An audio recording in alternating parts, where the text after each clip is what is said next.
Good morning, Ram Ram, नमस्कार, जय हिंद। मैं संदीप सिवाज स्वागत करता हूं आप सभी बच्चों का आपके अपने बेहतरीन और शानदार लर्निंग प्लेटफॉर्म पर। उम्मीद करता हूं आप और आपका परिवार एकदम स्वस्थ होगा, तंदुरुस्त होगा और आप लोग अपनी तैयारी में जी जान से जुटे हुए होंगे। जितने भी बच्चे मेरे साथ आज के सेशन में लाइव जुड़ते जा रहे हैं, एक बार फटाफट मेरे को बता दीजिएगा बच्चों, ऑडियो वीडियो एकदम परफेक्ट है, क्लियर है, ओके है और सब कुछ परफेक्ट ओके है।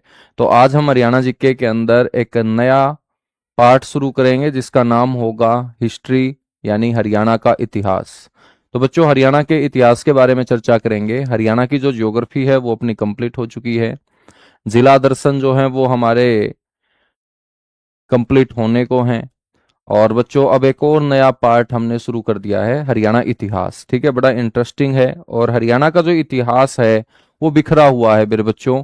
कोई ज्यादा लंबा तगड़ा इतिहास हमारा है नहीं, लेकिन जितना भी है जो एग्जाम के पॉइंट ऑफ व्यू से इंपॉर्टेंट होगा वो सारा का सारा बोर्ड के ऊपर आप लोगों को मैं कवर कराने का काम करूंगा। और बिखरा हुआ जो हरियाणा का इतिहास है उसको बहुत अच्छे तरीके से मेरे दोस्त सिस्टमेटिक ढंग में रख के आप लोगों को जैसे जैसे अतीत में घटनाएं हरियाणा की धरती के ऊपर घटी है उन सारी की सारी घटनाओं से मैं आप लोगों का परिचय करवाने का काम करूंगा। तो एक बार सारे के सारे बच्चे बताइएगा सब कुछ परफेक्ट ओके है। फिर पढ़ना स्टार्ट करते हैं हरियाणा का इतिहास। चलेगा भाई, राम राम, नमस्कार, जय हिंद।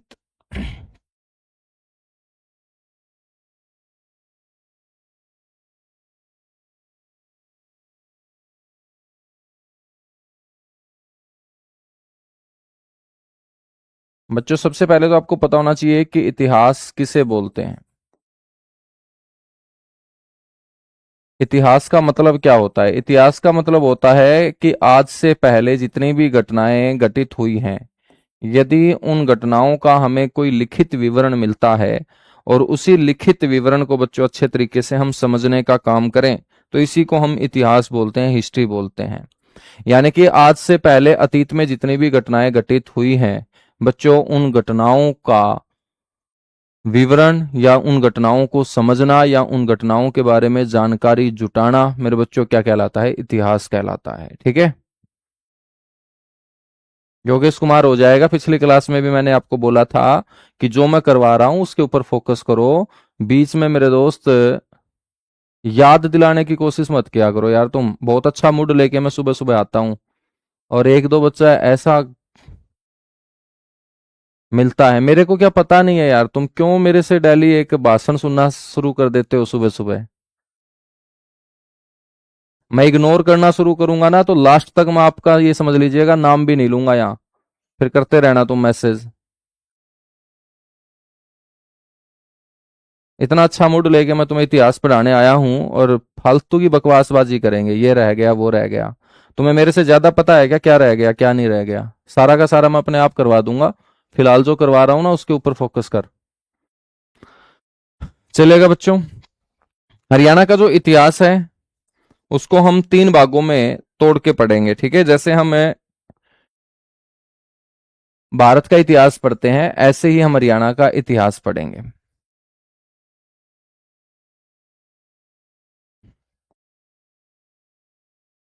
बच्चों, सबसे पहले हम पढ़ेंगे प्राचीन इतिहास।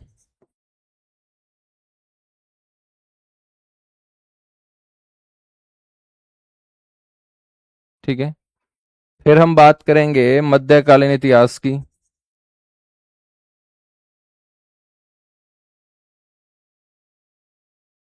और उसके बाद हम बात करेंगे बच्चों आधुनिक इतिहास की।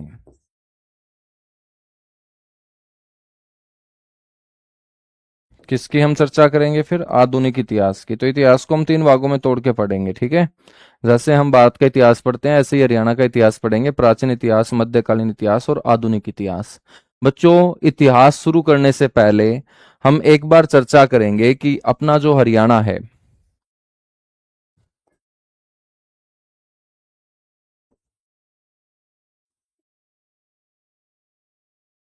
ये जो हरियाणा शब्द हम पढ़ते हैं,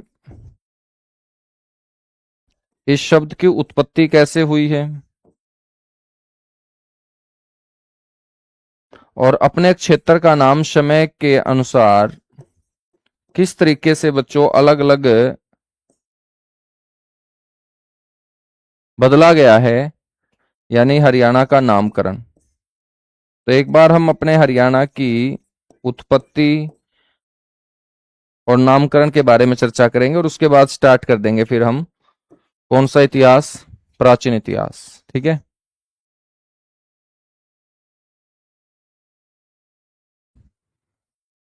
चलेगा। तो मेरे बच्चों, हमने बात की कि हरियाणा के इतिहास को हम तीन भागों में यहां पर बांट के पढ़ेंगे, प्राचीन इतिहास, मध्यकालीन इतिहास और आधुनिक इतिहास। ठीक है, आप सभी को पता होना चाहिए कि अपना जो हरियाणा है वो बच्चों आदिकाल से ही, या हम बात करें कि जब से शुरुआत हुई है मेरे दोस्त प्राचीन इतिहास की, उसी प्राचीन इतिहास की शुरुआत से ही अपना हरियाणा जो है वो भारत के अंदर संस्कृति और सभ्यता का क्या रहा है, केंद्र रहा है।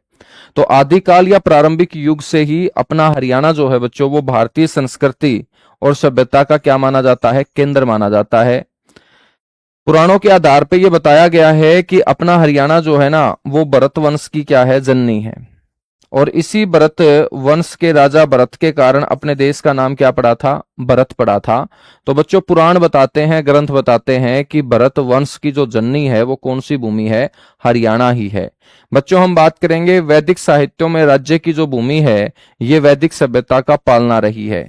वैदिक साहित्य का मतलब होता है वेदों से, वैदिक जो शब्द बना है वो वेदों से बना है, और जिस सभ्यता के लोग वेदों के ऊपर आधारित थे या उस सभ्यता के लोगों का जीवन जब वेदों के ऊपर आधारित था, उस सभ्यता को हम वैदिक सभ्यता बोलेंगे। और बताया गया है कि ये जो वैदिक लोग थे या हम बोले आर्य लोग थे, इन्होंने अपनी संस्कृति और सभ्यता का जो प्रचार और प्रसार किया था वो अपने हरियाणा से किया था, और अपने हरियाणा से ही अपनी वैदिक सभ्यता को पूरे भारत के अंदर फैलाने का काम किया।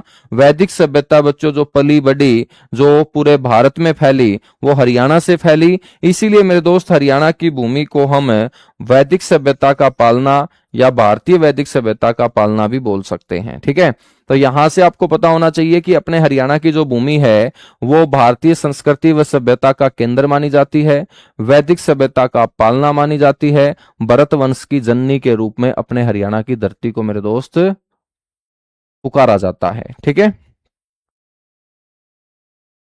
हम बात करेंगे बच्चों अपना जो हरियाणा है ये कौन सी भाषा से लिया गया शब्द है। तो हरियाणा संस्कृत भाषा का शब्द है, आपको सबसे पहले ये पता होना चाहिए। ठीक है, ये लिखा हुआ जो हरियाणा जिसके छोटी की मात्रा है बच्चों, आप लोगों को हिंदी भाषा का शब्द नजर आएगा, लेकिन ये हिंदी भाषा का नहीं बल्कि संस्कृत भाषा का शब्द है। और संस्कृत भाषा के दो शब्दों से ये मिलकर बना है। ये दो शब्द कौन से हैं बच्चों, एक है हरि जो अपने नाम के आगे जोड़ा गया है, और एक है जो अपने नाम के पीछे जोड़ा गया है, अयाना। बच्चों हरि जो संस्कृत भाषा का शब्द है इसका मतलब क्या है, यहाँ विष्णु भगवान, और अयाना का मतलब क्या होता है, निवास होता है। भगवान विष्णु के प्राचीन पुराणों और ग्रंथों में मेरे बच्चों कुल 108 नाम बताए जाते हैं। उन 108 नामों में से हम इन्हें विष्णु बोलते हैं, हरि बोलते हैं, केशव बोलते हैं, साक्षी बोलते हैं, परमात्मा बोलते हैं, भूतात्मा बोलते हैं, देवात्मा बोलते हैं, गरुड़ ध्वज बोलते हैं, विक्रम बोलते हैं। ये सारे के सारे नाम जो हैं ये विष्णु भगवान के हैं। और इन्हीं विष्णु भगवान के 108 नामों में से एक नाम है हरि, जो अपने क्षेत्र के नाम के आगे जोड़ा गया है। तो हरि शब्द हमें किसके बारे में बताएगा, विष्णु भगवान के बारे में। और आयाना का मतलब होता है निवास, और ये निवास स्थान है बच्चों किसका, विष्णु का। तो संस्कृत भाषा का अपना यह शब्द हरियाणा, इसका अर्थ होता है मेरे बच्चों क्या, विष्णु का निवास। या विष्णु को हम क्या बोल सकते हैं, भगवान बोल सकते हैं, तो भगवान का निवास स्थान बोल सकते हैं। भगवान को हम परमात्मा भी बोल देते हैं, तो बच्चों इसे परमात्मा का वास स्थल भी बोल देते हैं। विष्णु का निवास स्थान बोल देते हैं। विष्णु भगवान का ही रूप है बच्चों श्री कृष्ण, तो भगवान श्री कृष्ण विष्णु के ही अवतार थे। तो भगवान श्री कृष्ण की क्रीड़ा स्थली के रूप में भी इसको हम बोल सकते हैं। ठीक है, तो अपने जो हरियाणा शब्द का अर्थ होगा वो क्या होगा, भगवान का निवास, परमात्मा का वास स्थल, विष्णु का निवास स्थान, या भगवान श्री कृष्ण की क्रीड़ा स्थली। ठीक है, दोबारा रिपीट कर रहा हूं। आपसे पूछा जाएगा कि बताएगा हरियाणा जो क्षेत्र है इसको किस तरीके से देखा जाता है? तो हरियाणा क्षेत्र को देखा जाता है भारतीय संस्कृति व सभ्यता का केंद्र के रूप में, वैदिक सभ्यता के पालने के रूप में, भरत वंश की जननी के रूप में अपने हरियाणा क्षेत्र को देखा जाता है। आपसे पूछा जाएगा कि हरियाणा कौन सी भाषा का शब्द है, तो संस्कृत भाषा का शब्द है। बच्चों, हरियाणा का जो अर्थ होता है वो क्या होता है? भगवान का निवास, या परमात्मा का वास स्थल, या मेरे बच्चों विष्णु का निवास स्थान, या भगवान श्री कृष्ण की क्रीड़ा स्थली के रूप में इसे हम जानते हैं। ठीक है, हम बात करेंगे मेरे दोस्त कि हरियाणा शब्द जो संस्कृत भाषा का शब्द है, यदि बच्चों इस हरियाणा शब्द से हम छोटी ई की मात्रा को हटा दें तो ये क्या बन जाएगा? हरियाणा शब्द बन जाएगा।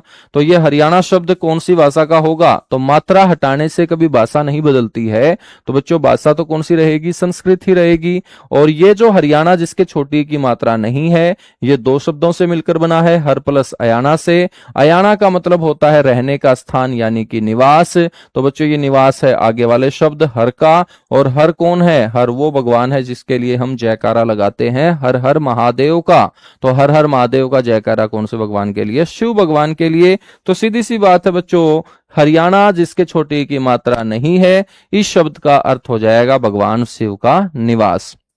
तो आप लोग देख रहे हैं कि छोटी की मात्रा हटाने से बच्चों भगवान ही बदल जाते हैं। जब छोटी की मात्रा जुड़ी हुई थी तो हरि का मतलब विष्णु था। जब हमने छोटी की मात्रा को हटा दिया तो बच्चों विष्णु की जगह यहां कौन से भगवान बैठे नजर आए? शिव भगवान बैठे हुए नजर आए। ठीक है, कुछ इतिहासकार ऐसे भी हुए जिन्होंने बोला कि भाई ना तो हरियाणा विष्णु का निवास स्थान है, ना हरियाणा कोई शिव का निवास स्थान है। तो बच्चों ये विद्वान कौन से हैं जिन्होंने बोला कि ये किसी भी भगवान का निवास स्थान नहीं है, बल्कि हरियाणा शब्द का जो शाब्दिक अर्थ होगा वो कुछ अलग ही होगा। और बच्चों ये विद्वान हुए हैं, एक तो मुन्नीलाल, एक मेरे बच्चों मुरलीचंद शर्मा, एक सुखदेव सिंह छिब, और एक H.A. फड़के। इनके नाम याद हो जाते हैं तो अच्छी बात है, और कोशिश करोगे तो सारे के सारे नाम याद हो जाएंगे। तो ये हरियाणा के इतिहास के बारे में जानकारी जुटाने वाले बड़े विद्वान हुए हैं मुन्नीलाल, मुरलीचंद शर्मा, सुखदेव सिंह छिब और H.A. फड़के। बच्चों इन चारों के चारों विद्वानों ने बताया कि जो हरियाणा शब्द आप बता रहे हो संस्कृत भाषा का, ये बिल्कुल सही बता रहे हो, ये संस्कृत भाषा का ही शब्द है। और आप लोग जो ये बता रहे हो कि ये दो शब्दों से मिलकर बना है, हरि प्लस अयाना से, ये भी बिल्कुल ठीक है। लेकिन इन्होंने बोला कि अयाना शब्द का अर्थ सिर्फ निवास हो, ये कोई जरूरी नहीं है, क्योंकि शब्द अपना अर्थ बच्चों अपने माहौल के अकॉर्डिंग बदलते रहते हैं। तो यहाँ अयाना का मतलब यदि आप निवास बता रहे हो तो अकेला निवास नहीं, बल्कि अयाना शब्द का अर्थ या अरण्य शब्द का अर्थ जंगल भी होता है। यदि ये अयाना का मतलब जंगल होता है तो हरियाणा की धरती के ऊपर पहले बहुत सारे जंगल हुआ करते थे। बच्चों ये तो वामन पुराण में भी लिखा पाया गया है। वामन पुराण किसने लिखा था? महर्षि वेदव्यास जी ने। कौन सी भाषा में लिखा था? संस्कृत भाषा में। तो महर्षि वेदव्यास जी के द्वारा लिखे गए वामन पुराण में बताया गया है,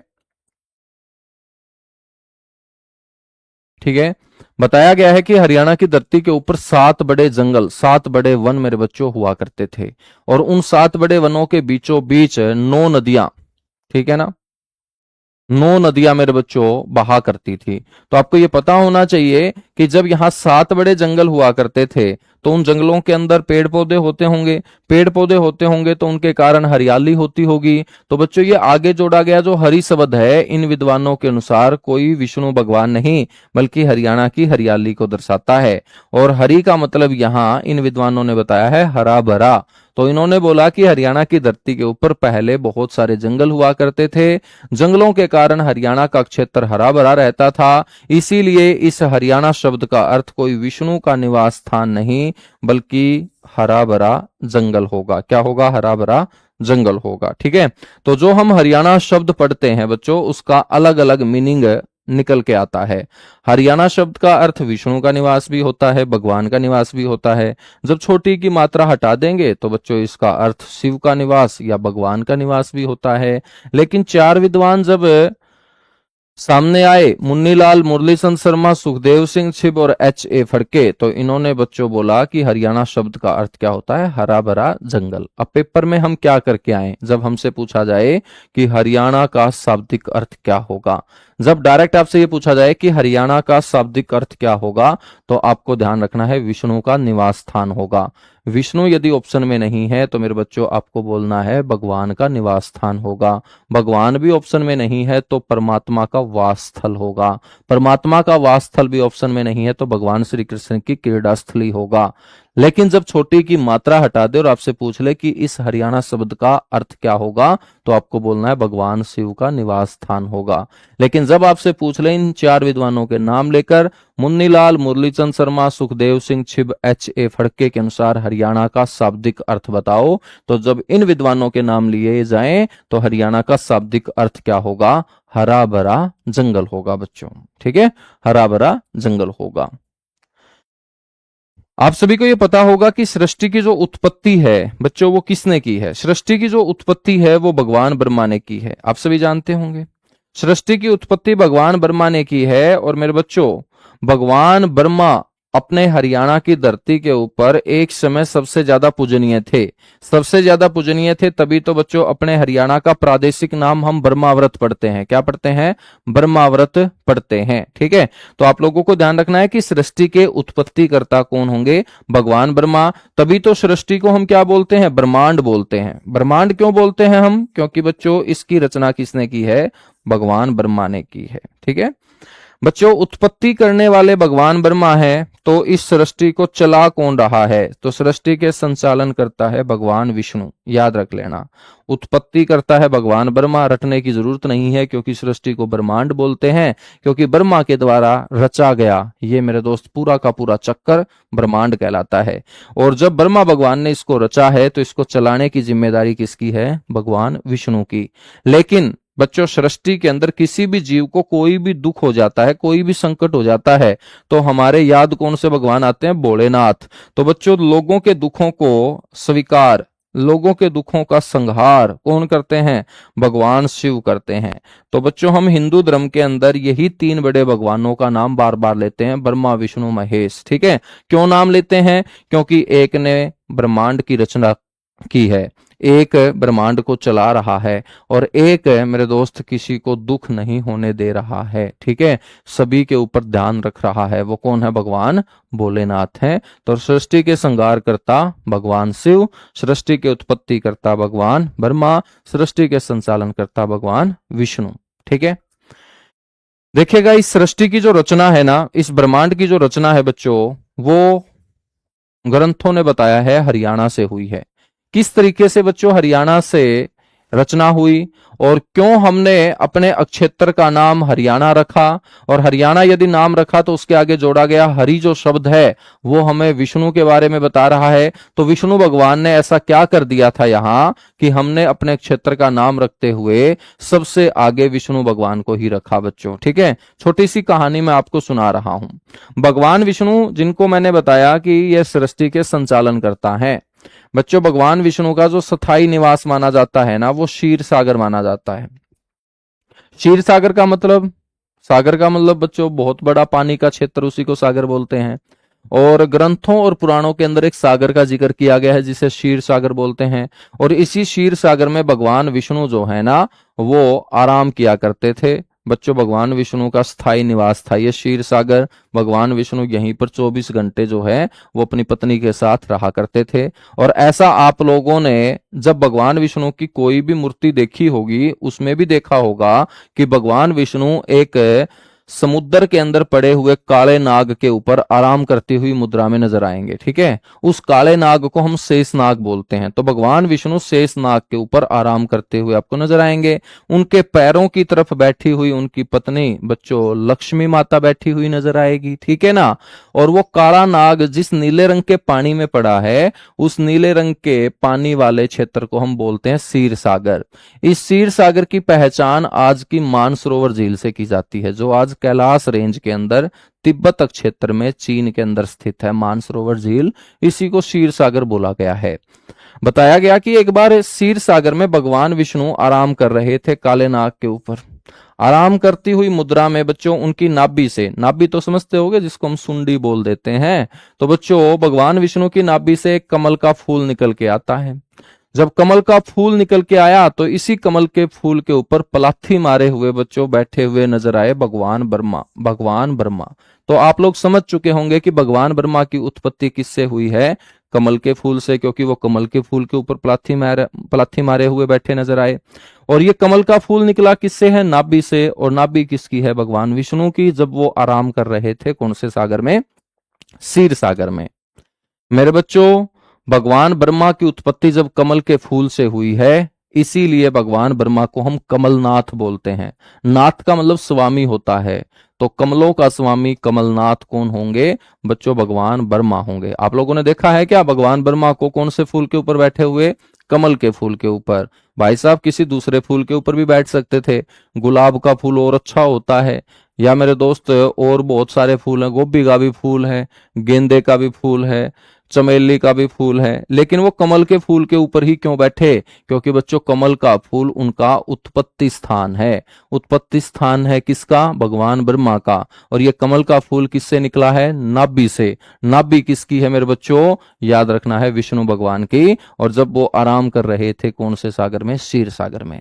जब भगवान ब्रह्मा की उत्पत्ति हुई तो विष्णु भगवान ने उनको अपने पास बुलाया, और विष्णु भगवान ने बोला कि आपकी उत्पत्ति मेरे शरीर से निकले हुए कमल के फूल से हुई है। और आपकी उत्पत्ति होने का उद्देश्य क्या है?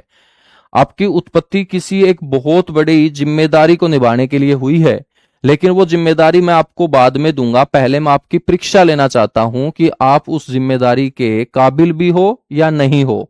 तो भगवान ब्रह्मा बोलते हैं कि आप मेरी परीक्षा ले सकते हैं। और भगवान विष्णु ने मेरे बच्चों उस परीक्षा के चलते भगवान ब्रह्मा को तपस्या करने के लिए भेज दिया जाता है। और भगवान ब्रह्मा ने फिर तपस्या करने का काम किया कहाँ? कुरुक्षेत्र में। बोला जाता है कि भगवान ब्रह्मा ने कुरुक्षेत्र में बैठ के क्या की थी? तपस्या की थी, विष्णु भगवान के कहने पर। बच्चों, जिस स्थान पर भगवान ब्रह्मा ने तपस्या की थी विष्णु भगवान के कहने पर, बाद में उसी जगह को आर्यवंशी कुरुओं ने खोदने का काम किया। और आर्यवंशी कुरुओं ने खोदकर एक बहुत बड़ा गड्ढा बनाया, और उसके अंदर बच्चों बारिश का पानी स्टोर किया जाता था, ताकि उस क्षेत्र में सिंचाई की जा सके। और जिस जगह के ऊपर बैठ के भगवान ब्रह्मा ने ये की थी तपस्या, जब उस जगह को आर्यवंशी कुरुओं ने खोदा, और बाद में आर्यवंशी कुरुओं को इस बात का पता चला कि यहां पर बैठकर भगवान ब्रह्मा ने तपस्या की, तो बच्चों उस गड्ढे का नाम क्या रख दिया? ब्रह्म सरोवर रख दिया। क्या रख दिया? ब्रह्म सरोवर। कुरुक्षेत्र के अंदर ब्रह्म सरोवर हम पढ़ते हैं, तो बच्चों उसके आगे जोड़ा गया ये शब्द ब्रह्म, इसका मतलब भगवान ब्रह्मा है। और भगवान ब्रह्मा को ही इस सरोवर के आगे क्यों जोड़ा गया? क्योंकि यहीं पर बैठकर बच्चों भगवान ब्रह्मा ने क्या की थी? तपस्या की थी। किसके कहने पर? विष्णु भगवान के कहने पर। तो ब्रह्म सरोवर कौन से भगवान को समर्पित हो जाएगा? ब्रह्मा भगवान को समर्पित हो जाएगा। यहां तक बातें क्लियर हुई? एक बार सारे के सारे बताओ।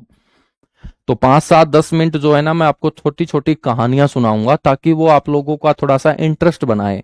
उसके बाद सारी की सारी चीजें क्लियर होती जाएंगी। जैसे आप लोगों ने कभी ये नहीं सोचा होगा कि भाई भगवान ब्रह्मा को कमलनाथ क्यों बोलते हैं। आपने ये नहीं सोचा होगा कि भाई कुरुक्षेत्र के अंदर ब्रह्म सरोवर का नाम ब्रह्म सरोवर ही क्यों रखा गया। इसका नाम विष्णु सरोवर भी रख सकते थे, इसका नाम हनुमान सरोवर भी रख सकते थे, इसका नाम कुछ और सरोवर भी रख सकते थे, लेकिन इसका नाम इसलिए ब्रह्म सरोवर रखा गया ना, क्योंकि यहां पर बैठकर भगवान ब्रह्मा ने क्या की थी? तपस्या। किसके कहने पर? विष्णु भगवान के कहने पर। ठीक है, समझ में आई बात? समझ में आई बच्चों?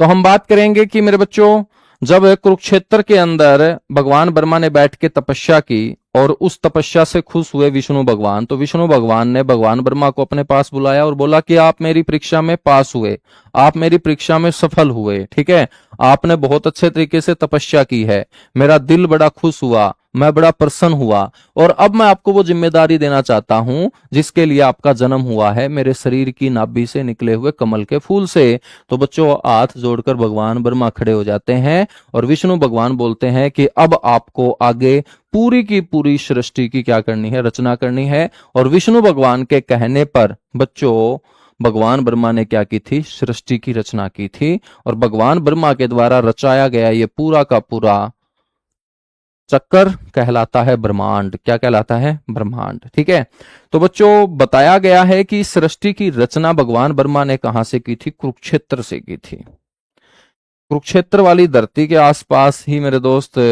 भगवान ब्रह्मा ब्रह्मांड की रचना करने में जुटे हुए थे। तो याद रख लेना है कि पौराणिक ग्रंथों के अनुसार, पुरानी कथाओं के अनुसार सृष्टि की रचना भगवान ब्रह्मा ने कहां से की है? कुरुक्षेत्र से की है। कुरुक्षेत्र में इसके बहुत सारे प्रमाण मिलते हैं मेरे बच्चों। जैसे कुरुक्षेत्र के अंदर कमलनाथ तीर्थ आप पढ़ते हो। कमलनाथ, कमलनाथ का मतलब क्या होगा? अब आप लोग समझ जाओगे कि कहीं पर भी कमल का फूल है और यदि आपसे भगवान पूछा जा रहा है तो कौन से भगवान कमल के फूल के आसपास नजर आएंगे? भगवान ब्रह्मा ही मेरे दोस्त नजर आएंगे। तो कमलनाथ तीर्थ कहाँ है? कुरुक्षेत्र में। भगवान ब्रह्मा से ये क्या है? संबंधित है। ऐसे ही मेरे दोस्त कमलनाथ मंदिर आपसे पूछा जाए कि कहाँ है? कुरुक्षेत्र में।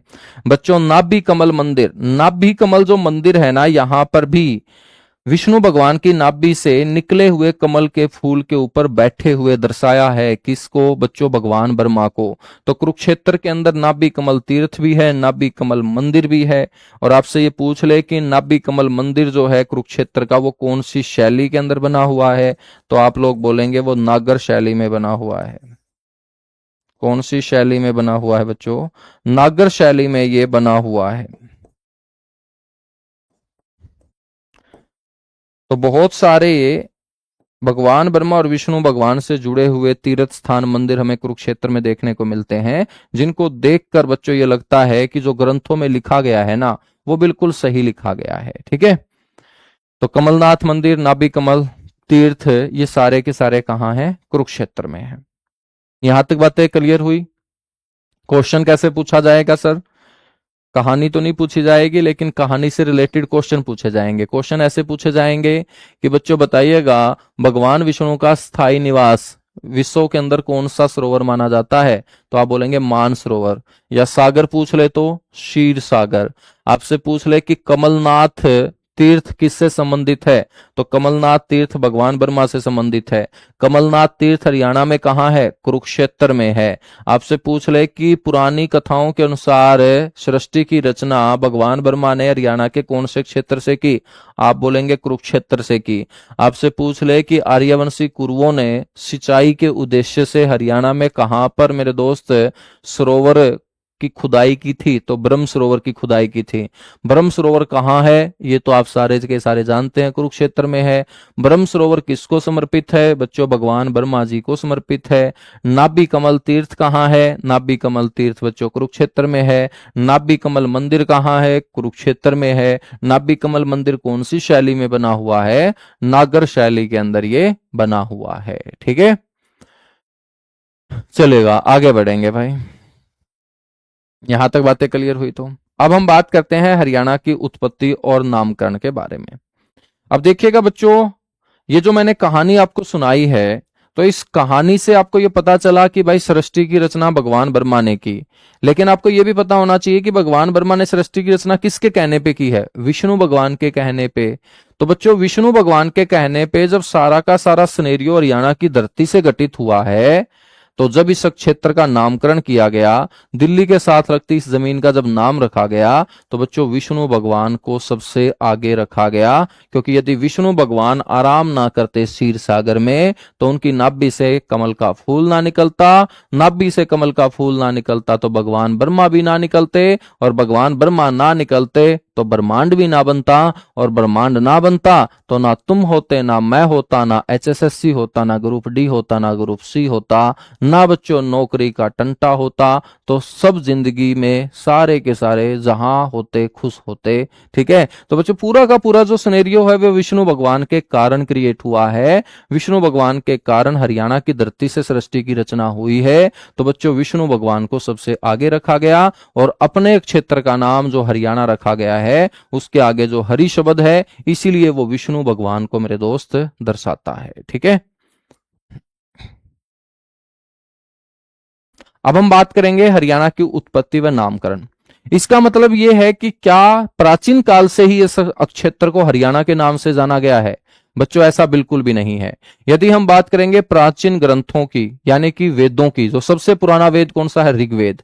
ऋग्वेद के अंदर बच्चों अपने हरियाणा का नाम कुछ और था, अथर्ववेद के अंदर अपने हरियाणा का नाम कुछ और था। तो अलग अलग समय पे जब अलग अलग लोग आए तो उन्होंने अलग अलग जब ग्रंथों की रचना की तो उन ग्रंथों में इस क्षेत्र का नाम अलग अलग लिखा पाया गया है। तो मैं ये भी बताऊंगा कि कौन से टाइम पीरियड के अंदर अपने क्षेत्र को हरियाणा नाम से रिप्रेजेंट किया गया था। तो बच्चों लगभग 12वीं सदी के आसपास अपने क्षेत्र को हरियाणा के नाम से पुकारा गया। हरियाणा का जो वर्णन है वो 12वीं सदी के अंदर हुआ। तो 12वीं सदी से पहले जो भी टाइम पीरियड रहा है उस टाइम पीरियड के अंदर अलग अलग लोगों ने अलग अलग ग्रंथों में इस क्षेत्र को अलग अलग नाम देने का काम किया। सबसे पहले हमें ये जो प्रमाण मिलता है ना बच्चों, वो ऋग्वेद में मिलता है। बड़ा इंपॉर्टेंट क्वेश्चन है, क्वेश्चन डायरेक्ट इसी लैंग्वेज से आएगा कि हरियाणा का सबसे पहले प्रमाण हमें कहां पर मिलता है। तो मेरे दोस्त आपका उत्तर होना चाहिए कि हरियाणा का सबसे पहले प्रमाण हमें ऋग्वेद में मिलता है। क्यों? क्योंकि ऋग्वेद सबसे बड़ा वेद, सबसे प्राचीन वेद है और ऋग्वेद के अंदर अपने हरियाणा का जो नाम लिखा पाया गया वो रजंतम हरियाणा लिखा पाया गया है। क्या लिखा पाया गया है? रजंतम हरियाणा लिखा पाया गया है। अब ऋग्वेद बहुत बड़ा वेद है, इसके अंदर 10 मंडल हैं। तो अपने हरियाणा का जो नाम है वो कौन से मंडल में लिखा पाया गया है बच्चों? 8वें मंडल में। ठीक है, तो 10 मंडल हैं, तो 10 मंडल में से 8वें मंडल के अंदर अपने हरियाणा को किस नाम से पुकारा गया? रजंतम हरियाणा नाम से। 8वें मंडल के अंदर बच्चों बहुत सारे श्लोक हैं। तो 25वां श्लोक है 8वें मंडल का और श्लोक बहुत बड़े बड़े होते हैं। तो बच्चों उसकी ऋचा संख्या नंबर 22। तो 8वें मंडल के 25वें श्लोक की ऋचा संख्या नंबर 22 के ऊपर अपने हरियाणा का नाम क्या लिखा पाया गया है? रजंतम हरियाणा लिखा पाया गया है। तो बड़ा इंपॉर्टेंट क्वेश्चन है, हरियाणा का सर्वप्रथम वर्णन कौन से वेद में मिलता है? ऋग्वेद में। किस नाम से मिलता है? रजंतम हरियाणा नाम से। कौन से मंडल में मिलता है? 8वें मंडल में। कौन से श्लोक में मिलता है? 25वें श्लोक में। 25वें श्लोक की कौन सी ऋचा संख्या नंबर बच्चों? 22 के अंदर ये नाम लिखा पाया गया है। ठीक है, हम बात करेंगे बच्चों उसके बाद ऋग्वेद के बाद नाम आता है अथर्ववेद का। और अथर्ववेद के साथ साथ मैं बात करूं मनुस्मृति की। अथर्ववेद आप सभी को पता है चारों वेदों के अंदर सबसे बाद में लिखा गया है। 4 वेद कौन कौन से हैं? ऋग्वेद है बच्चों, सामवेद है, ठीक है, यजुर्वेद है और अथर्ववेद है। तो ऋग्वेद, सामवेद, यजुर्वेद और अथर्ववेद। तो अथर्ववेद बच्चों सबसे बाद में लिखा गया वेद है। इसके साथ की साथ मैं बात करूं मनुस्मृति की। मनुस्मृति की रचना स्वयं मनु भगवान ने की है। आपके पेपर में यह भी क्वेश्चन पूछा गया कि मनुस्मृति की रचना किसने की? तो आप बोलेंगे मनु भगवान ने मेरे बच्चों की है। तो इस अथर्ववेद और मनुस्मृति में बताया गया कि अपने हरियाणा क्षेत्र का जो अस्तित्व है ना वो हमेशा से देवताओं से जुड़ा हुआ है। हरियाणा की धरती देवताओं को बड़ा पसंद आती थी। सारे के सारे देवता हरियाणा की धरती के ऊपर ही उतरते थे। तो बच्चों अथर्ववेद और मनुस्मृति बताती है कि हरियाणा का जो अस्तित्व है ना वो देवताओं से जुड़ा हुआ है। हरियाणा की धरती सभी देवताओं को पसंद आती थी। लेकिन जब मनुस्मृति और अथर्ववेद लिखा जा रहा है उस समय मेरे दोस्त मुख्य देवता हरियाणा की धरती के ऊपर भगवान ब्रह्मा बताए गए हैं। ठीक है, तो मनुस्मृति के अनुसार हरियाणा का अस्तित्व देवताओं से जुड़ा हुआ। उन देवताओं के अंदर जो सबसे पूजनीय थे, मुख्य देवता थे, वो भगवान ब्रह्मा थे। और भगवान ब्रह्मा के कारण ही मेरे बच्चों अथर्ववेद और मनुस्मृति में अपने हरियाणा को ब्रह्म ऋषि, ब्रह्मा की उत्तरवेदी और ब्रह्माव्रत नाम से पुकारा गया है। तो आप देख रहे हैं ऋग्वेद में नाम है रजंतम हरियाणा, मनुस्मृति और अथर्ववेद के अंदर अपने हरियाणा क्षेत्र के नाम बदल जाते हैं और अपने हरियाणा क्षेत्र का नाम हो जाता है ब्रह्म ऋषि, ब्रह्मा की उत्तरवेदी और ब्रह्माव्रत। बच्चों ये जो ब्रह्माव्रत क्षेत्र अपने हरियाणा को बोला गया भगवान ब्रह्मा के नाम पर, मनुस्मृति में इसकी पहचान बताई गई है कि ब्रह्माव्रत क्षेत्र जो था ना उस समय 2 नदियों के बीच फैला हुआ था। एक सरस्वती नदी जब बहती थी और सरस्वती के साथ साथ एक और नदी बहती थी दृशदती। तो सरस्वती और दृशदती नदियों के बीच का जो क्षेत्र है इसको उस समय ब्रह्माव्रत के नाम से बच्चों पुकारा जाता था। जब ब्रह्माव्रत की पहचान बता दी गई कि सरस्वती और दृशदती नदियों के बीच का क्षेत्र ब्रह्माव्रत कहलाता है तो बच्चों इस ब्रह्माव्रत को हरियाणा का पहला प्रादेशिक नाम माना जाता है। तो इस स्लाइड से हमारे 3 से 4 जबरदस्त क्वेश्चन तैयार हो जाते हैं, सारे के सारे आप लोगों को याद रखने हैं, ठीक है ना।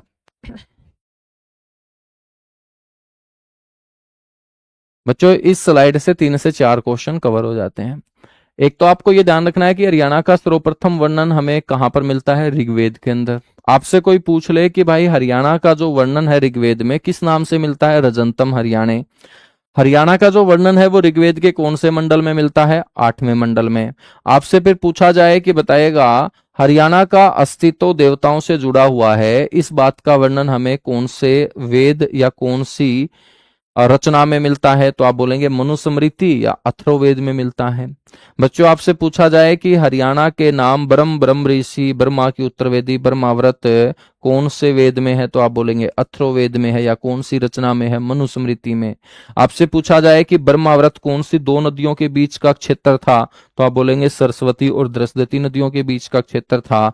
आपसे पूछा जाएगा हरियाणा का पहला प्रादेशिक नाम क्या था, आप बोलेंगे हरियाणा का पहला प्रादेशिक नाम अथर्ववेद था। बताइएगा एक बार फटाफट, सारे के सारे बच्चे कमेंट कीजिएगा ना। भाई एक दो बच्चा है ऐसा होता है क्लास में पढ़ने वाला नहीं होता, कितना सिलेबस और पेंडिंग है। भाई साहब सिलेबस इतना पेंडिंग है कि आपको टाइम लगेगा अच्छा खासा, ठीक है। और यदि आप लोग चाहते हैं कि भाई कम समय में सिलेबस हो जाए, तो बेटा मोबाइल रख के बाहर जाकर मजे उड़ा, ठीक है ना, सिलेबस तेरा हो गया। तुम्हें सिलेबस की चिंता पड़ी है यार, मुझे ये चिंता पड़ी है कि तुम्हें अभी तक कुछ आता ही नहीं है, तुम कैसे करोगे। ये मत सोचना कि मेरे याद नहीं हो रहा, मेरी प्रैक्टिस नहीं हो रही, मैं कैसे करूं, ये सोचते हो कि कब होगा। सिलेबस नहीं होता है, नौकरी लगने वाला बच्चा कभी सिलेबस की चिंता ही नहीं करता, उसको डेली पढ़ना है, जो पढ़ने को मिले वो पढ़ता जाता है। तुम चाहते हो कि 15-20 क्लास में सिलेबस हो जाए और 15-20 क्लास पढ़कर बेटा मैं सरकारी नौकरी लग जाऊं। कौन लगने देगा तेरे को सरकारी नौकरी 15-20 क्लास में, क्योंकि 15-20 क्लास तो सारे ही बच्चे करेंगे, क्या सारे ही नौकरी लग जाएंगे, सारे नौकरी नहीं लगेंगे, नौकरी वो लगेगा जो चुपचाप पढ़ रहा होगा। और इस क्लास में इतने खतरनाक बच्चे हैं जो चुपचाप पढ़ रहे हैं, ठीक है। उन्होंने टीचरों के ऊपर विश्वास कर रखा, कई ऐसे ढक्कन है जिनको विश्वास है टीचरों पे, तो छोड़ो अपने घर वालों पे भी नहीं होता, टीचरों पे तो कहाँ पे विश्वास करेंगे वो। तो तुम्हें मैं पढ़ा रहा हूं, तुम पढ़ते रहो, ठीक है। मेरे को नहीं बताना आता कब सिलेबस होगा।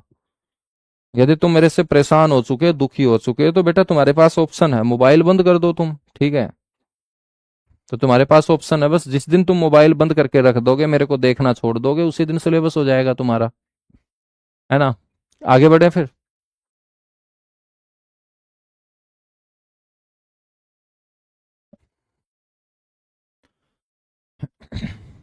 जो मैं आप लोगों को पढ़ा रहा हूं, यदि आप लोगों को एमसीक्यू की चिंता है, बहुत सारे बच्चे एमसीक्यू के बारे में चर्चा कर रहे हैं, तो डीएनए ऑफ हरियाणा 3.0 मेरी किताब है। डीएनए ऑफ हरियाणा 3.0 मेरी बुक है, जिसके अंदर सारे के सारे एमसीक्यू दिए गए हैं, ठीक है। तो वहां से मेरे दोस्त आप लोग,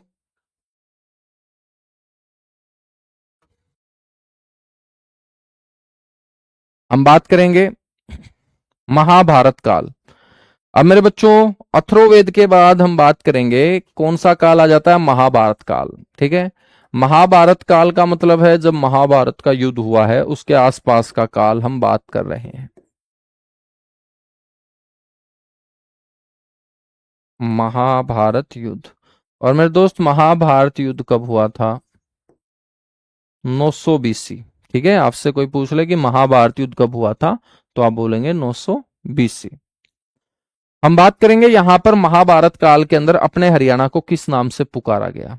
तो मेरे बच्चों जो मनुस्मृति के अंदर ब्रह्मावर्त नाम अपने हरियाणा को मिला था, इसको कुरुक्षेत्र के नाम से पुकारा जाता है, कुरुक्षेत्र के नाम से इसे पुकारा जाता है, ठीक है।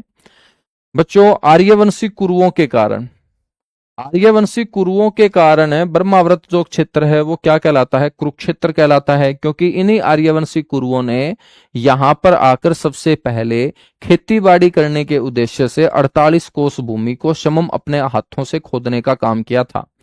48 कोस भूमि जब स्वयं अपने हाथों से खोदी जाती है खेती बाड़ी करने के उद्देश्य से, तो खोदा गया ये क्षेत्र क्या कहलाता है मेरे दोस्त? कुरुक्षेत्र कहलाता है। क्या कहलाता है? कुरुक्षेत्र कहलाता है। ठीक है, हम बात करते हैं स्कंद पुराण की। एक पुराण है बच्चों, स्कंद पुराण। स्कंद का मतलब क्या होता है? स्कंद का मतलब है भगवान कार्तिकेय। भगवान कार्तिकेय कौन है बच्चों? भगवान कार्तिकेय हैं भगवान शिव के बड़े बेटे, भगवान कार्तिकेय। और भगवान कार्तिकेय को स्कंद बोला जाता है। ठीक है ना, तो यहां स्कंद का मतलब भगवान कार्तिकेय से है। और स्कंद पुराण का एक खंड है जिसका नाम है कुमारिका खंड। पेपर में पूछा गया क्वेश्चन है ये। स्कंद पुराण का एक खंड है कुमारिका, और इस कुमारिका खंड के अंदर जो कुरुक्षेत्र में बोल रहा हूं, इस कुरुक्षेत्र को किस नाम से पुकारा गया है? हरि क्षेत्र के नाम से पुकारा गया है। तो आपसे क्वेश्चन ऐसे पूछा जाएगा कि बताइएगा कौन से पुराण में हरियाणा को हरि क्षेत्र के नाम से पुकारा गया? तो आप बोलेंगे स्कंद पुराण में। और स्कंद पुराण के कौन से खंड में मेरे बच्चों? तो आप बोलेंगे स्कंद पुराण के कुमारिका खंड के अंदर। कौन से खंड के अंदर? कुमारिका खंड के अंदर। एक एक क्वेश्चन आपका कवर होता जाएगा। ठीक है बच्चों, हम बात करेंगे जब महाभारत काल चल रहा है और ये महाभारत काल के अंदर ब्रह्मावर्त क्षेत्र को कुरुक्षेत्र के नाम से पुकारा गया, आर्यवंशी कुरुओं के द्वारा जब यहाँ की 48 कोस भूमि को खोदा गया तब इसको कुरुक्षेत्र बोला गया। तो ये जमीन खोदी क्यों गई थी? जमीन खोदी गई थी खेती बाड़ी करने के उद्देश्य से। और जब यहाँ पर खेती बाड़ी की गई तो बड़े स्तर पर यहाँ अनाज उत्पादित हुआ। बड़े स्तर पर अनाज उत्पादित होने के कारण मेरे बच्चों अपने हरियाणा को बहुधान्यक प्रदेश पुकारा जाना शुरू कर दिया जाता है। बहुधान्यक प्रदेश पुकारा जाना शुरू कर दिया जाता है। तो आपसे क्वेश्चन पूछे कि महाभारत काल में हरियाणा को किस नाम से जाना जाता था? तो आप बोलेंगे बहुधान्यक प्रदेश के नाम से, कुरुक्षेत्र के नाम से। इस कुरुक्षेत्र को या अपने हरियाणा को हरि क्षेत्र भी बोला गया है। हरि क्षेत्र का वर्णन मिलता है स्कंद पुराण के कुमारिका खंड में। बहुधान्यक शब्द का अर्थ क्या होता है? बहु का मतलब होता है ज्यादा, धन्य का मतलब होता है अनाज। और जिस जमीन के अंदर अनाज ज्यादा होगा उस जमीन को हम अत्यधिक समृद्ध भूमि भी बोल सकते हैं। जैसा ऑप्शन में मिलेगा वैसा ही मेरे दोस्त हम क्या कर देंगे? उत्तर कर देंगे। ठीक है, तो महाभारत काल के अंदर ये जरूर आप लोग याद रखें कि इसे बहुधान्यक प्रदेश के नाम से पुकारा जाता था। लेकिन मेरे दोस्त जिस जमीन को खोदने का काम किया था और वहां पर अनाज उत्पादित किया था आर्यवंशी कुरुओं ने, तो बच्चों उस भूमि को आदि रूपा के नाम से भी जाना जाता था। ठीक है, अलग अलग नामों से पुकारा गया, लेकिन ऑप्शन में मेरे दोस्त सारे एक साथ नहीं आएंगे। आपसे क्वेश्चन ऐसे पूछा जाए कि आर्यवंशी कुरुओं के द्वारा उपजाई गई भूमि क्या कहलाती है? तो आप बोलेंगे आदि रूपा कहलाती है। जब आर्यवंशी कुरुओं ने बच्चों यहाँ पर अपने कदम रखे थे इस क्षेत्र में और यहाँ पर उन्होंने खेती बाड़ी करना स्टार्ट की थी, तो बच्चों उस समय इसे आदि रूपा बोला जाता था। आदि रूपा नामक जमीन के ऊपर जब अनाज बड़े स्तर पे उत्पादित हुआ, इसका नाम बहुधान्यक प्रदेश हो जाता है। क्या हो जाता है? बहुधान्यक प्रदेश हो जाता है। ठीक है, याद रखेंगे बच्चों। स्कंद पुराण के कुमारिका खंड में अपने हरियाणा को हरि क्षेत्र के साथ साथ हरियाला के नाम से भी पुकारा गया है। ठीक है, तो यह भी याद रखना है। तो मैंने आप लोगों को बताया था स्कंद पुराण के कुमारिका खंड में बच्चों कुरुक्षेत्र का नाम हरि क्षेत्र या हरियाणा का नाम हरि क्षेत्र और साथ के साथ हरियाणा का नाम हरियाला भी लिखा पाया गया है। ये वही बात है जैसे आजकल हम इस आर को बच्चों HISAR भी लिख देते हैं। इस आर को हम HISSAR भी लिख देते हैं। ठीक है ना, इस आर को बच्चों हम HISAAR भी लिख देते हैं। तो ये वही बात है, तुम कंफ्यूज मत होना। तो अलग अलग लोगों का बच्चों अलग अलग तरीके से हरियाणा क्षेत्र का वर्णन किया गया है यहां पर। ठीक है, यहां से क्वेश्चन ऐसे ही बनेंगे जैसे मैंने डायरेक्ट लाइन लिख रखी है। बच्चों कुरुक्षेत्र जिसको हम हरियाणा बोल रहे हैं, इसका जो दक्षिण पूर्वी भाग है, हरियाणा के दक्षिण पूर्व में आज कौन है? दिल्ली है। तो मेरे दोस्त इसका जो दक्षिण पूर्वी भाग है ना, उसको हम खांडोप्रस्थ, इंद्रप्रस्थ या दिल्ली के नाम से, बच्चों दिल्ली से पहले इसको इंद्रप्रस्थ बोलते थे और इंद्रप्रस्थ से पहले इसे खांडोप्रस्थ कहा जाता था। तो दिल्ली का प्राचीन नाम क्या रहा है? खांडोप्रस्थ रहा है। और दिल्ली आज भी हरियाणा के दक्षिण पूर्व में है, पहले भी हरियाणा के दक्षिण पूर्व में थी, लेकिन पहले इसे दिल्ली नहीं बोलते थे, पहले इसे बोलते थे खांडोप्रस्थ। भगवान इंद्र ने पांडवों के लिए इसको बसाया था, इसलिए इसका नाम हो जाता है इंद्रप्रस्थ। क्या हो जाता है? इंद्रप्रस्थ। तो अपने हरियाणा के नाम बदलते जा रहे हैं, ठीक है। ऋग्वेद में अलग था, अथर्ववेद मनुस्मृति में ब्रह्मावृत था, महाभारत काल के अंदर अपने हरियाणा को बच्चों कुरुक्षेत्र, बहुदानक प्रदेश, आदि रूपा के नाम से पुकारा गया। सकंद पुराण का कुमारिका खंड है, उसमें कुरुक्षेत्र को हरियक क्षेत्र बोला गया। इसी सकंद पुराण के कुमारिका खंड में हरियाणा का नाम हरियाला लिखा पाया गया।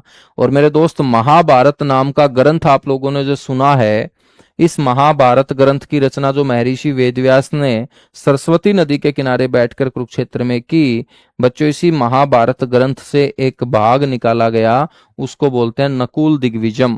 नकुल पांडव थे और नकुल की विजय का वर्णन, नकुल की विजय के बारे में, नकुल की जो प्रशंसा है, उसकी जो बहादुरी है, उसके बारे में जिस ग्रंथ के अंदर लिखा गया, उसको बच्चों हम बोलते हैं नकुल दिग्विजय ग्रंथ। यह नकुल दिग्विजय ग्रंथ कोई अलग नहीं है, यह महाभारत का हिस्सा है, महाभारत ग्रंथ का हिस्सा है बच्चों ये।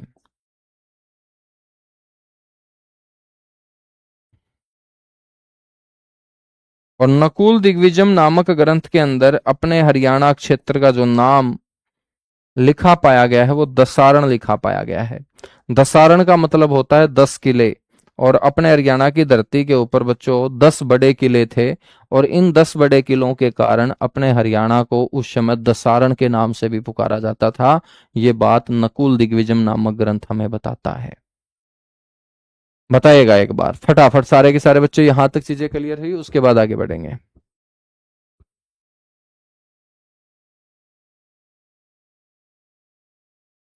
एक बार सारे के सारे बच्चे जितने भी क्लास में जुड़े हुए हैं थम्स अप करेंगे बच्चों, उसके बाद हम आगे बढ़ेंगे।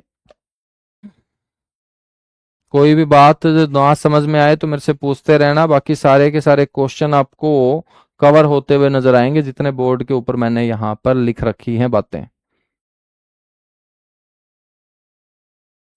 चलेगा, अब हम बात करते हैं अपने हरियाणा के, इनके अलावा अभी तक मैंने आपको जो अपने हरियाणा के नाम बताए हैं, चाहे रजंतम हरियाणा हो, चाहे ब्रह्मावरत हो, इसके अलावा बच्चों हरियक क्षेत्र हो, हरियाला हो, आदि रूपा हो, बहुदानक प्रदेश हो, इनके अलावा दसारण हो, इनके अलावा भी बच्चों अलग अलग ग्रंथों में, अलग अलग किताबों में, अलग अलग विद्वानों ने अपने हरियाणा को और अलग अलग नाम देने का काम किया।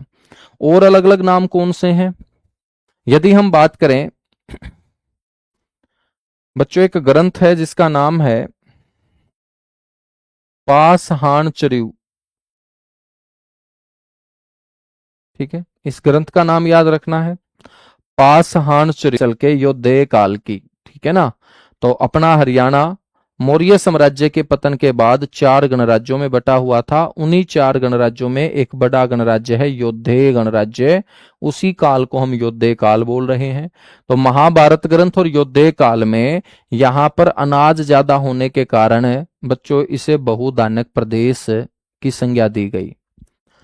सकंद पुराण, सकंद पुराण, और साथ ही साथ बच्चों जो वर्धन वंश हम पढ़ेंगे इतिहास के अंदर, अपने हरियाणा में एक ही वंश बहुत अच्छे तरीके से पढ़ा जाएगा, क्योंकि यही एकमात्र ऐसा वंश हुआ है जिसने हरियाणा की धरती से शासन चलाया है। हरियाणा का क्षेत्र वर्धन वंश की राजधानी रहा, और उस क्षेत्र को हम थानेसर बोलते हैं। क्या बोलते हैं? थानेसर बोलते हैं। तो बच्चों वर्धन वंश का पतन होने के बाद, या मैं बात करूं सकंद पुराण की, तो बच्चों अपने क्षेत्र को किस नाम से पुकारा जाता था? हरियाला के नाम से पुकारा जाता था। क्वेश्चन सेम डिट्टो इसी लैंग्वेज से आएगा कि वर्धन वंश के पतन के बाद हरियाणा किस नाम से जाना जाता था? तो आपका उत्तर क्या होना चाहिए? हरियाला के नाम से पुकारा जाता था। किस नाम से? हरियाला के नाम से, ठीक है। बच्चों धरणीधर नाम का एक विद्वान हुआ है, और इसके द्वारा एक किताब लिखी गई। इस किताब का नाम है अखंड प्रकाश। तो धरणीधर नाम के विद्वान ने जो किताब लिखी अखंड प्रकाश, इस अखंड प्रकाश नाम की किताब में अपने हरियाणा का नाम हरिबाणक और हरिबंका लिखा पाया गया है। यानी कि अखंड प्रकाश किताब में दिल्ली के साथ लगते इस क्षेत्र का जब जब वर्णन किया गया है वो हरिबंका के नाम से या हरिबाणक के नाम से बच्चों किया गया है। राजस्थान के अंदर एक जगह है बिजोलिया, और बिजोलिया से मेरे बच्चों एक अभिलेख प्राप्त हुआ। अभिलेख का मतलब समझते हो तुम? बिल्कुल समझते हैं बच्चों। किसी भी कठोर सतह के ऊपर खुदाई करके जो अक्षर लिखे जाते हैं उन्हीं अक्षरों को हम अभिलेख बोलते हैं। राजस्थान की ये जगह है बिजोलिया, यहां से एक अभिलेख प्राप्त हुआ जो हरियाणा के बारे में जानकारी देता है। और इस अभिलेख में बताया गया कि हरियाणा का जो नाम है उस समय क्या था? हरितानक था। तो हरियाणा का एक नाम हरितानक भी पाया गया है लिखा, और ये कहाँ लिखा पाया गया है? बिजोलिया अभिलेख के अंदर। ठीक है बच्चों, हम बात करेंगे जितने भी वेदों से जुड़े हुए ग्रंथ हैं, वैदिक साहित्य जिसे हम बोलेंगे, आर्य लोगों के जो ग्रंथ हैं बच्चों, ठीक है, आर्य लोगों के जितने भी ग्रंथ हैं जिनको हम वैदिक साहित्य भी बोल सकते हैं, उन्होंने अपने हरियाणा को देवभूमि के नाम से पुकारा है। देवभूमि या देवों की भूमि। ठीक है, दिल्ली के अंदर एक जगह है पालम, और पालम के अंदर है कुआं, और बच्चों पालम के अंदर बने हुए एक कुएं से अभिलेख प्राप्त हुआ। इसे हम बोलते हैं पालम बावली अभिलेख। पालम जगह का नाम है, बावली का मतलब कुआं होता है, और यहाँ पर बच्चों कठोर सतह के ऊपर जो हरियाणा के बारे में लिखा पाया गया वो ये लिखा पाया गया कि हरियाणा का एक नाम हरियाणाक भी हुआ है। तो हरियाणाक नाम जो लिखा पाया गया है वो दिल्ली के पालम से प्राप्त हुआ कुएं से एक अभिलेख वहां लिखा पाया गया है। ठीक है बच्चों, मोहम्मद बिन तुगलक, तुगलक वंश का एक शासक जिसको हम पागल सुल्तान भी बोलते हैं, इनका एक अभिलेख प्राप्त हुआ जिसके ऊपर 1328 ईस्वी अंकित लिखा पाया गया। और 1328 ईस्वी लिखे पाए जाने के चलते ये माना गया कि भाई जो मोहम्मद बिन तुगलक के आसपास का समय था, 14वीं सदी के आसपास का समय, बच्चों उस समय अपने हरियाणा को धरती के ऊपर स्वर्ग माना जाता था। तो हरियाणा को धरती पर स्वर्ग बताया गया है मोहम्मद बिन तुगलक के 1328 ईस्वी अंकित एक अभिलेख के ऊपर। ठीक है, तो बड़ा इंपॉर्टेंट क्वेश्चन है कि मोहम्मद बिन तुगलक के अभिलेख के अनुसार हरियाणा को किस नाम से जाना जाता था? तो तुम क्या बोलोगे? धरती पर स्वर्ग के नाम से पुकारा जाता था। अखंड प्रकाश के अंदर हरियाणा को किस नाम से पुकारा गया है? हरिबंका के नाम से। सकंद पुराण के अंदर हरियाला के नाम से। महापुराण, महापुराण बच्चों किसने रचना की है? पुष्पदंत ने। और पुष्पदंत ने महापुराण की रचना की तो अपने हरियाणा का नाम क्या लिखा पाया गया? हरियाणवु लिखा पाया गया है, हरियाणवु। ठीक है, तो मेरे दोस्त इनको बोलने से ज्यादा आंखों के अंदर छाप लेना, क्योंकि बोलने में तो ये सारे के सारे एक जैसे लगेंगे कि हरिबंका, हरियाला, हरितानक, हरियाणाक, हरियाणवु, लेकिन आंखों से मेरे बच्चों देख लेना कैसे मैंने लिख रखे हैं। ठीक है, तो हरियाणवु जो है, हरियाणा का नाम महापुराण में लिखा पाया गया है। महापुराण किसने लिखा है? पुष्पदंत ने लिखा। के रिवाइज करोगे, परसों फिर सुबह उठकर पढ़ोगे, और अगले दिन फिर सुबह उठकर पढ़ोगे ना, तो 3-4 दिन के बाद आपको लगेगा कि यार ये भी बहुत आसान है। तो कोई भी मुश्किल चीज जब अपने को लगती है, वो आसान कौन बनाता है? हम ही तो बनाते हैं उसको आसान। और वो आसान कब बनेगी? जब बार बार हम उसकी क्या करेंगे? प्रैक्टिस करेंगे, रिवीजन करेंगे। मुश्किल कुछ नहीं है, मुश्किल है ये बात दिमाग से निकालना कि भाई ये चीज मुश्किल है। जिस दिन दिमाग से ये बात निकल जाएगी ना, ये चीज मुश्किल है, उस दिन वो चीज अपने आप आसान हो जाती है। ठीक है, चलेगा, आगे बढ़े फिर। आ जाओ दोस्त। तो ये अपने हरियाणा के बच्चों नाम हैं जो अलग अलग ग्रंथों में लिखे पाए गए हैं। अलग अलग समय के ऊपर अपने हरियाणा को अलग अलग नामों से पुकारा गया। अब हम बात करते हैं कुछ विद्वानों की। कुछ विद्वानों ने मेरे बच्चों अपने हरियाणा को और अलग नाम दिए हैं। जैसे मैं बात करूं, अपने हरियाणा को एक नाम मिला श्रीकंठ जनपद। बच्चों श्रीकंठ जनपद अपने हरियाणा को नाम दिया गया, और ये नाम सबसे पहले नाग वंश के शासकों ने दिया था। बड़ा इंपॉर्टेंट क्वेश्चन है कि हरियाणा का नाम श्रीकंठ जनपद था, ये नाम सबसे पहले किस विद्वान ने दिया था? तो आपको बोलना है मेरे बच्चों, आपको बोलना है कि ये नाम दिया था नागवंश के शासकों ने। आपसे पूछ ले कि हरियाणा का नाम ये श्रीकंठ जनपद कहाँ लिखा पाया गया है, तो आप बोलेंगे ये नाम लिखा गया है बाणभट्ट के द्वारा रचित हर्षचरित में। हर्षवर्धन के दरबारी कवि हुए हैं, आप लोगों ने इंडियन हिस्ट्री में भी पढ़ा होगा, वर्धन वंश हर्षचरित के अंदर। ठीक है, तो याद रखना है कि हर्षचरित के अंदर अपने हरियाणा का नाम श्रीकंठ जनपद लिखा पाया गया। श्रीकंठ जनपद की राजधानी थानेसर होती थी। हरियाणा को यह नाम दिया था बच्चों किसने? नागवंश के शासकों ने। बच्चों एक विद्वान हुए हैं महाराज कृष्ण। महाराज कृष्ण नाम का एक विद्वान है और महाराज कृष्ण ने अपने हरियाणा को दे दिया सबसे खतरनाक नाम। अपने हरियाणा को महाराज कृष्ण ने बोला कि ये जो धरती है ना ये हरना है, हरना या हवम। यानी हरना या हवम का मतलब होता है एक ऐसा क्षेत्र जहां पर लूटपाट की जाती हो। लूटपाट का अड्डा बोल दिया, लूटपाट का केंद्र बोल दिया अपने हरियाणा को किसने? महाराज कृष्ण ने। जब महाराज कृष्ण को बुला के पूछा गया कि भाई साहब आपका क्या लूट लिया हरियाणा ने, आपने हरियाणा को लूटपाट का अड्डा क्यों बोला, तो बच्चों महाराज कृष्ण ने क्या बताया इसके बारे में हम कल चर्चा करेंगे। ठीक है, तो आज के लिए इतना सा ही, बाकी मिलेंगे हम कल। और मुश्किल कुछ नहीं है, शुरुआत की एक दो क्लास जो है ना वो थोड़े से आपको नए नए नाम, अटपटे नाम नजर आएंगे। उसके बाद वही बातें सारी की सारी जो आप लोगों को सुनी हुई नजर आएंगी। ठीक है, और जब बातें सुनी हुई होती हैं वहां इंटरेस्ट थोड़ा सा ज्यादा बनता है, लेकिन ये बातें भी बच्चों एग्जाम के लिए बड़ी इंपॉर्टेंट रहेंगी। इनकी आप बार बार प्रैक्टिस करोगे। यदि आपके दिमाग में याद नहीं हो रहा है तो आप मेरे से पूछेंगे। कोई वर्ड जिसका मीनिंग आपको नहीं पता चल रहा है वो आप मेरे से पूछेंगे, तो हम दोनों मिलकर उस चीज को आसान बना लेंगे। ठीक है, मुश्किल कुछ नहीं है। बस कल फिर मिलेंगे। Thank you, bye bye, love you आप सभी को बच्चों। अब मिलेंगे हम यूट्यूब के ऊपर। ठीक है ना, अपनी 10 बजे यूट्यूब के ऊपर प्रैक्टिस भी शुरू होती है। और जो आप एमसीक्यू एमसीक्यू बोलते हो ना, तो मेरे दोस्त 10 बजे की क्लास में मैं आपको एमसीक्यू ही तो करवाता हूँ यूट्यूब के ऊपर। तो सारे के सारे यूट्यूब के ऊपर आकर आप लोग एमसीक्यू की प्रैक्टिस कर लिया करो। और जो आप यहाँ पढ़ते हो सेम मेरे बच्चों आप लोग यूट्यूब के ऊपर जब क्वेश्चन करोगे प्रीवियस ईयर, तो आपको लगेगा कि हम बिल्कुल सही ट्रैक के ऊपर निकले हुए हैं। एक एक क्वेश्चन हमारा बिल्कुल सही होता जा रहा है। ठीक है, थैंक यू बच्चों, बाय बाय, लव यू आप सभी को।